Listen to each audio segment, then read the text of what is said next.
आणि म्हणून काय म्हणायचं आहे बघा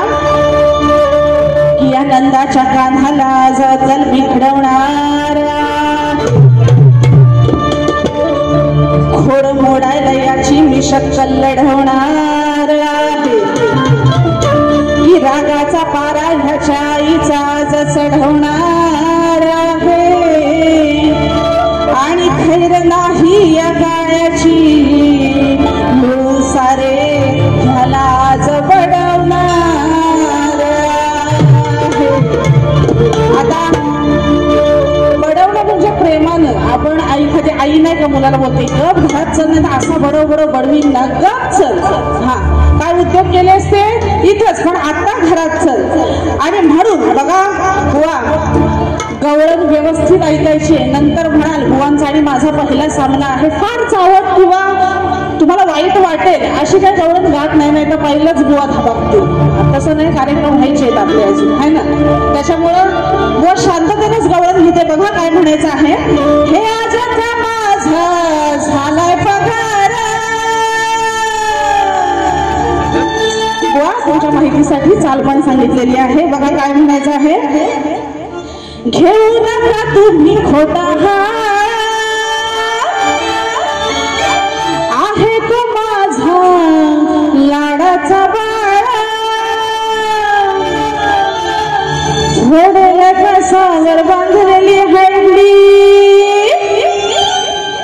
थोड्या कसावर बांधलेली हंडी सांगा कोणाला पटल एकामेकावर चढल्यावर एकामेकावर चढल्यावर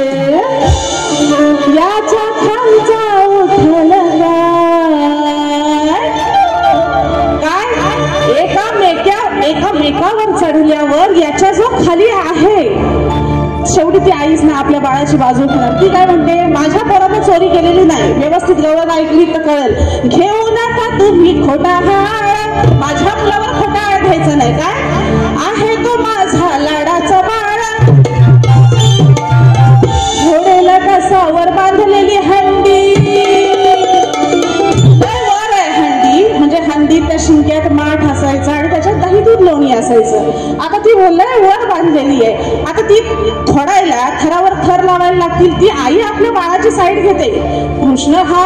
चोरायचा चोरटाच होता दही दूध लोणी खायचा असतो पण तरी ती आई आपल्या बाळाची बाजू घेते बुवा गवळणी हे आपण काल्पनिक लावत असतो